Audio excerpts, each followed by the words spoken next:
আসসালামু আলাইকুম। আমি Yasin Shaon garments training academy থেকে। দেখতে দেখতে আজকে 2024 সাল শেষ হয়ে গেল। আসলে 2024 সালে আপনি কতটুকু আপনাকে ডেভেলপ করছেন, আপনি কি যেই অবস্থানে ছিলেন ওই অবস্থানেই আছেন, নাকি ওখান থেকে একটা ধাপ হলেও প্রমোশন পেয়েছেন?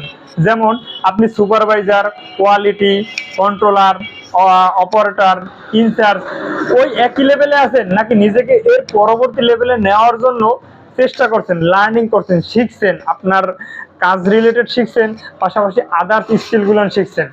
যদি না শিখে থাকেন তাহলে আপনি কখনোই আপনার স্বপ্নের জবে, স্বপ্নের ক্যারিয়ারে কখনোই পদার্পণ করতে পারবেন না। কেননা 2025 সাল আমাদের জন্য আরও চ্যালেঞ্জিং, আরও কম্পিটিটিভ।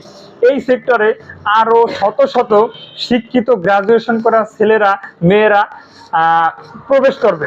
সুতরাং ওই সময়ে আপনাকে নিজেকে টিকিয়ে রাখতে ওই মার্কেটে খুবই কঠিন এবং কষ্টসাধ্য বিষয় হয়ে যাবে।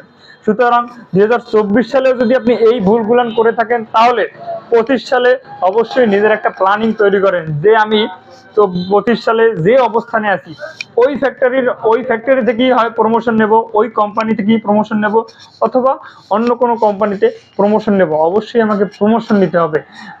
কখনোই আমাকে একটা জায়গায় স্টেবল হওয়া যাবে না। একটা জিনিস মাথায় রাখবেন, আপনি যদি কোনো কোম্পানিতে 1000 দিনের বেশি স্টেবল থাকেন, তাহলে বুঝতে হবে আপনি কখনোই লাইফে ভালো কিছু করতে পারবেন না। আপনার ভিতরে ওই ধরনের চেতনা বা ওই ধরনের আগ্রহ নাই বললেই চলে।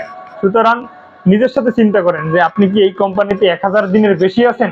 যদি বেশি থাকেন তাহলে অবশ্যই চেষ্টা করেন, অথবা একই প্রমোশনে, একটা কথা আছে, এক কোম্পানিতে 1000 দিন না, আপনি 2000 দিনও থাকতে পারবেন।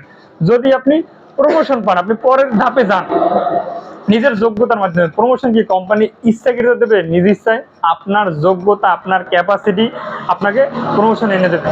ধন্যবাদ। আসসালামু আলাইকুম।